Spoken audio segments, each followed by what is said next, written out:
juga berbeda. Kita berusaha rileks saja kuliah ini. Saya kira juga sebagian besar juga refreshing atas apa yang Anda pernah pelajari sebelumnya di pendidikan menengah, mungkin pendidikan dasar bahkan. Kita sampai hari ini sampai jam berapa? Jam 2 ya? Nggih, Pak, sampai jam 2. Berarti ya sekitar 45 menit lah ya, karena kalau di Fakultas Hukum itu biasanya 1,5 jam. Oke, saudara sekalian, ketemu lagi dengan saya hari ini. Kalau minggu lalu kita bincang mengenai fundamentalisme, bincang mengenai separatisme ya.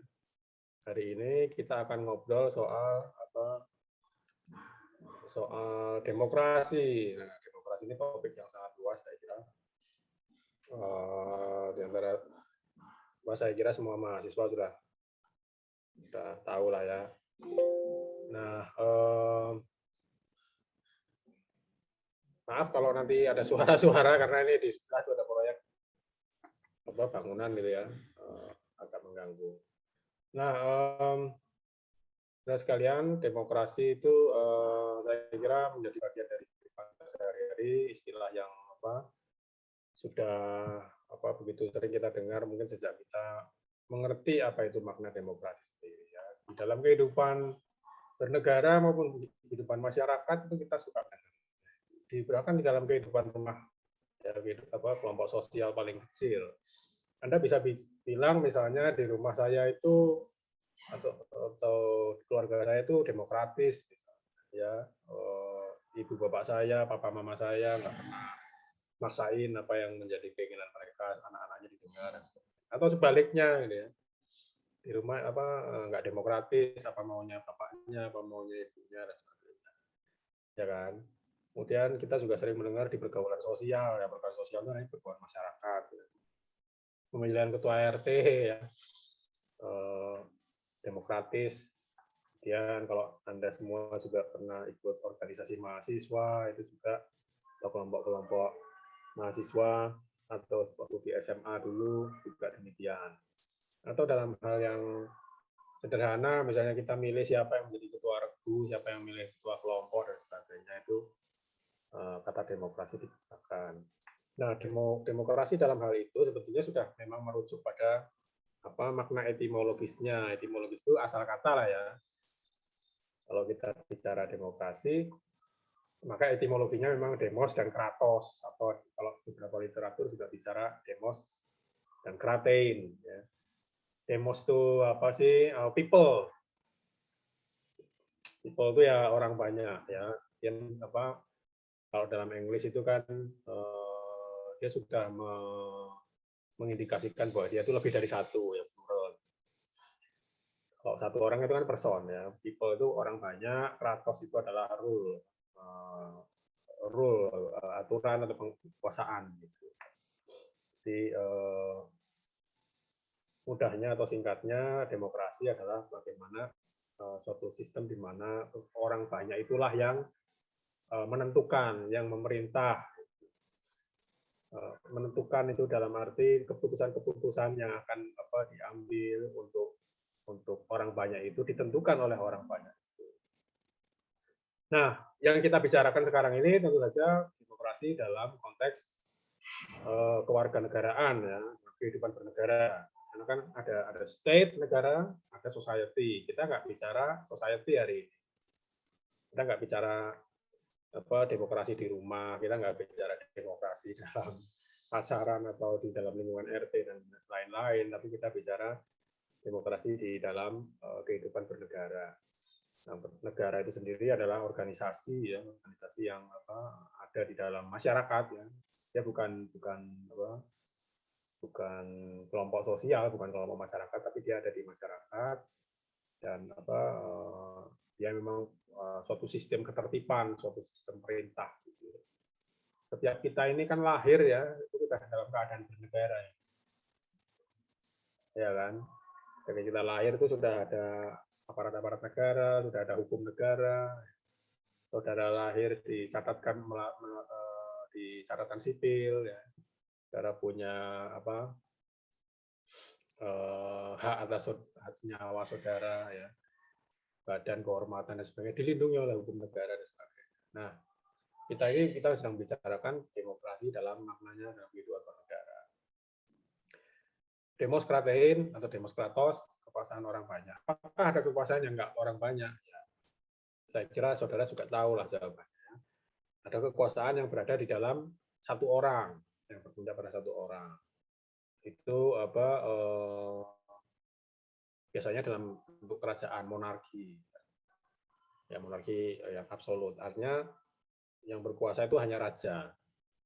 Yang lainnya nggak punya kuasa. Ya, kalau saudara misalnya melihat, apa masih ada Pak kerajaan? Ya masih, itu di Saudi Arabia. Yang berdaulat itu raja. Ya, jadi mau apa aja, semuanya tergantung titah raja.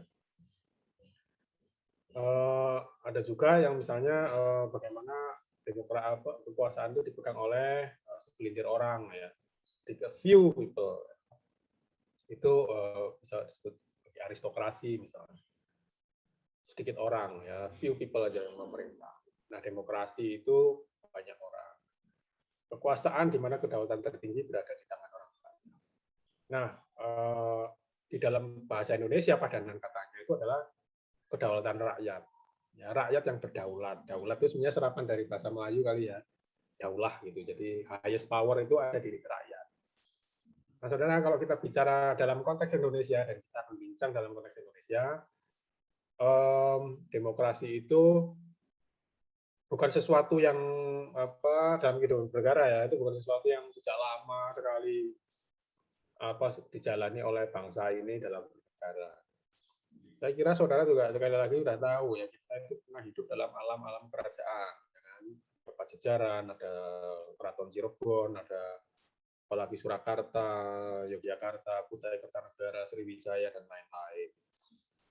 Yang berdaulat itu raja. Kita tuh tradisinya itu monark, tradisinya kerajaan. Cuma ajaibnya, ya, ketika para pendiri bangsa itu mendirikan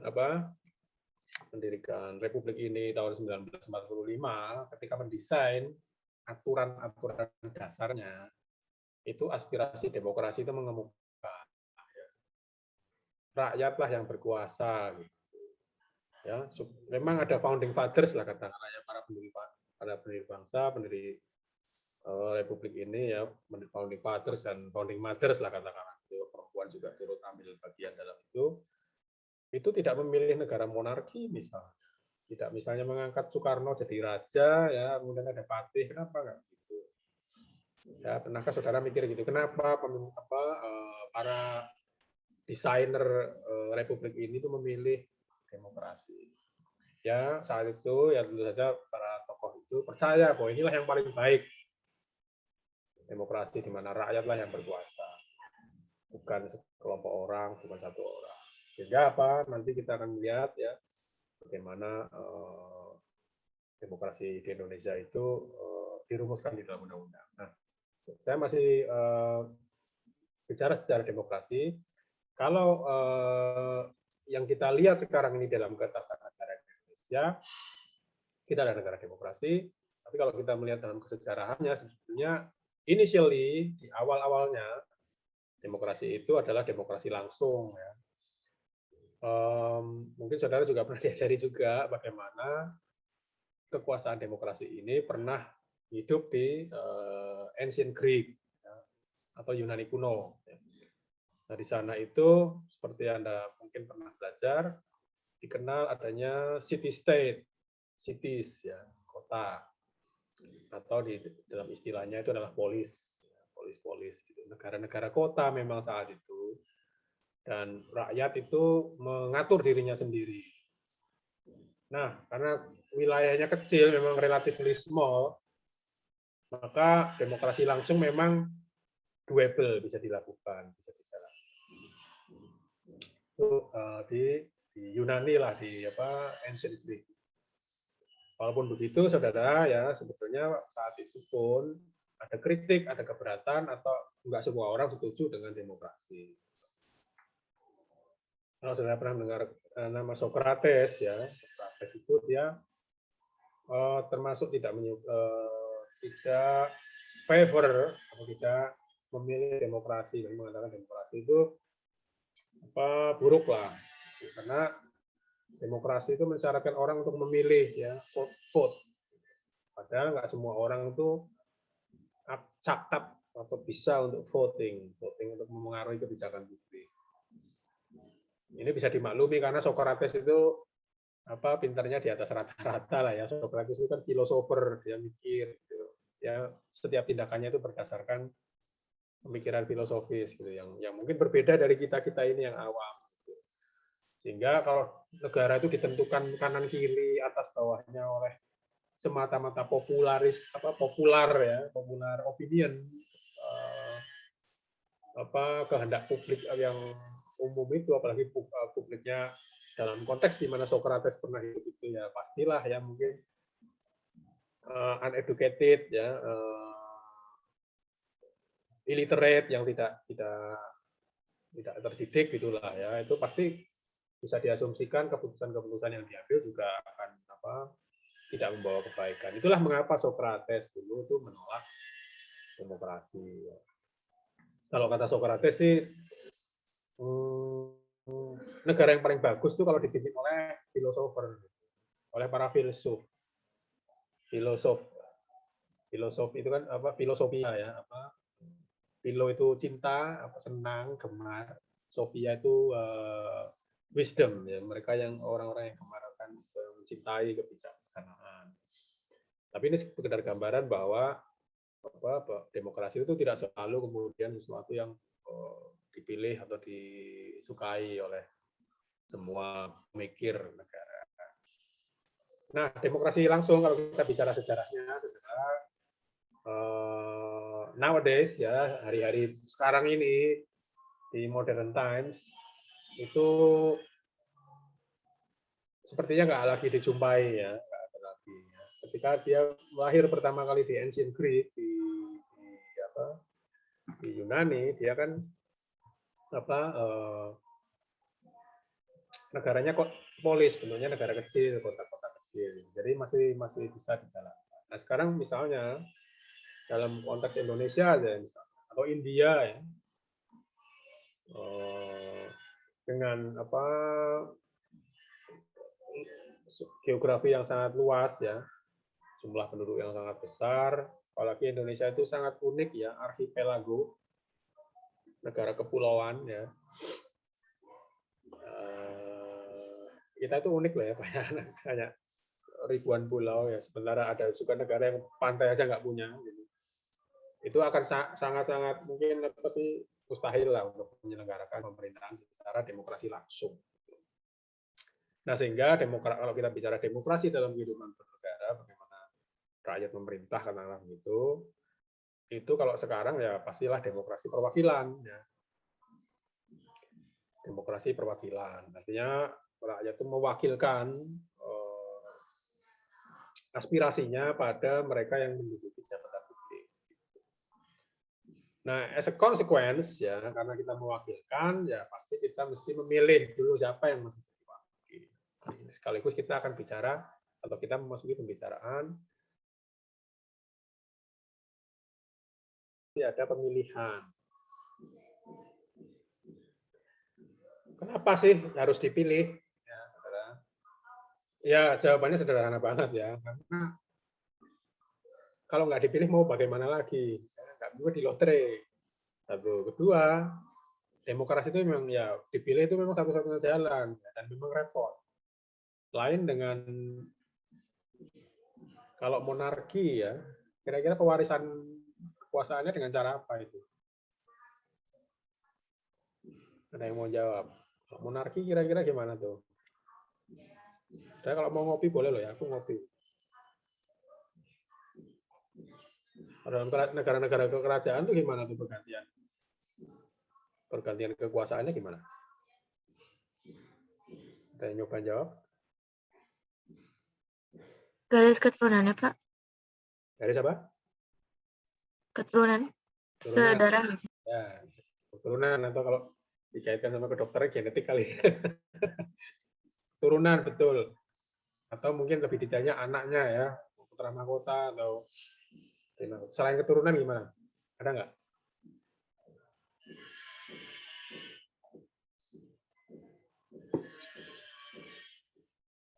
Selain keturunan, caranya gimana tuh? Saudara bayangkan saudara hidup di dalam ayam kerajaan di sekarang. Pikirkan bagaimana raja Anda itu berganti, kira-kira caranya gimana? Ada cara lain nggak?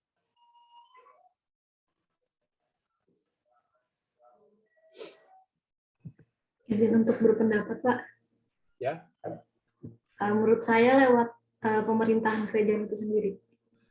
Melalui apa? Pemerintahan kerajaannya.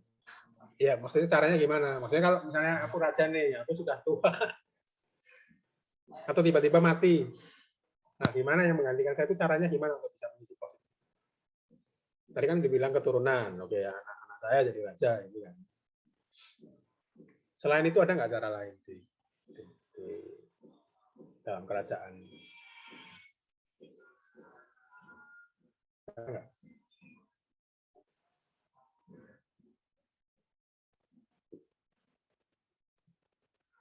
Selain keturunan ada nggak?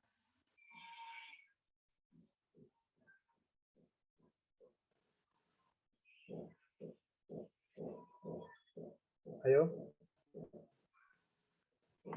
Ya, selain keturunan bisa juga misalnya penunjukan, tunjuk ya. Dalam hal misalnya raja nggak punya anak gitu, nunjuk. Ada cara lain nggak selain itu?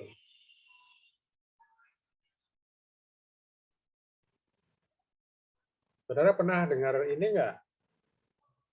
Pernah dengar legenda Ken Arok nggak? Arok.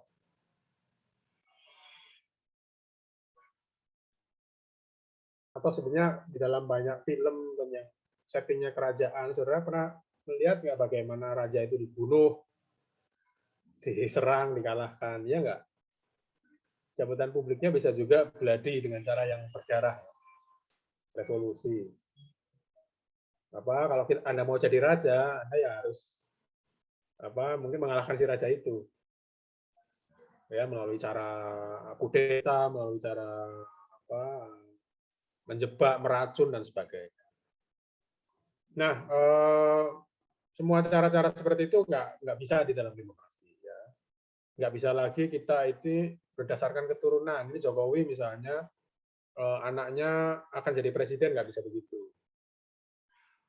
Jabatan-jabatan publik itu harus ditunjuk juga oleh publik, oleh masyarakat, oleh kita. Ya, setiap dari Anda mungkin sudah melek politik di daerah masing-masing, mungkin sudah ikut pilkada, ya. Milih kepala daerah, atau mungkin milih juga anggota legislatif kemarin, yang disatukan, satu paketkan dengan pemilihan presiden. Saudara, sudah ikut pemilu belum kemarin? Belum. Ada yang sudah? Kalau anak saya itu sekarang juga mahasiswa baru, pemilu kemarin belum ikut ya. Saudara mungkin juga belum ikut. Nah, tapi apapun bahwa sarana pemilu itulah sarana untuk memilih jabatan-jabatan. Jadi karakteristik negara demokrasi itu pasti ada pemilihan. Karena apa? Kita tidak bisa lagi, dan demokrasi tidak memungkinkan lagi hanya penunjukan berdasarkan keturunan, nggak mungkin juga. Ya, itu hanya ada di dalam monarki, ya dalam kerajaan dan sebagainya. Nah, saudara sekalian, di sini pemilu itu untuk memilih wakil itu pasti ada. Nah, kemudian yang dimaksudkan dengan wakil di sini apa? Pertama, yang terutama sebetulnya adalah mereka yang akan mewakili kita untuk mengatur kehidupan kita juga. Ya. Mengaturnya dengan cara apa? Dengan cara membuat undang-undang, buat aturan. Mengatur ya dengan aturan. Aturan itu ya law, hukum. Ya, makanya kalau saudara melihat saudara bayangkan sekarang gedung DPR, ya apakah DPR pusat, DPRD, ya. Saudara mesti pernah melihat lah ya di daerah masing-masing, ya. DPRD atau gedung DPR, Dewan Perwakilan Rakyat, mereka represent, mewakili rakyat. Mewakili dalam hal apa? Ya, fungsinya berbagai macam fungsi. untuk mewakili kita dalam legislasi, bikin undang-undang, bikin aturan. Kok legislasi sih Pak? Ya karena apa? Legislasi aturan itu yang akan dijalankan, dan karena kitalah yang mengatur diri kita sendiri, maka aturan itu haruslah kita sendiri yang membuat. Ya, karena kita sendiri yang membuat, maka kita harus dibuatlah oleh DPR itu ya, karena kita nggak mungkin sekarang ini bikin undang-undang ya. Sekarang hari ini saudara ikut kuliah saya, di sebelah tukang lagi motong-motong besi, pasang semen, mereka nggak mungkin bikin undang-undang hari ini. Ya, demokrasi langsung nggak mungkin. Maka mereka memilih wakilnya, aku juga, dirimu juga, memilih untuk mereka untuk melakukan satu tadi fungsi legislasi, bikin undang-undang. Legislasi ini nantinya akan mengikat kita juga.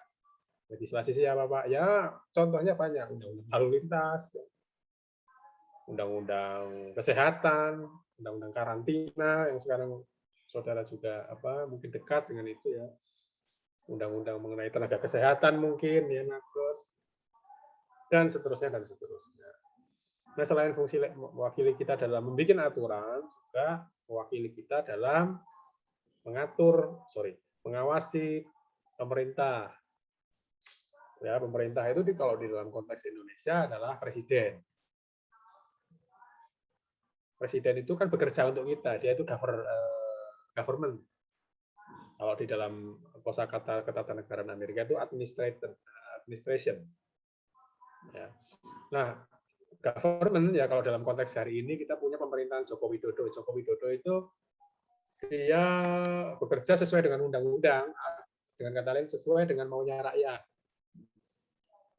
Untuk apa? Ya untuk memvaksin, untuk bikin jembatan, untuk nangkepi orang jahat, untuk apalagi untuk kasih bantuan sosial, untuk bangun sekolah dan seterusnya. Ya, itu mengawasi dewan perwakilan itu mengawasi pemerintah ya, supaya kerjanya benar, supaya nggak korupsi, supaya nggak melanggar hak asasi manusia dan seterusnya.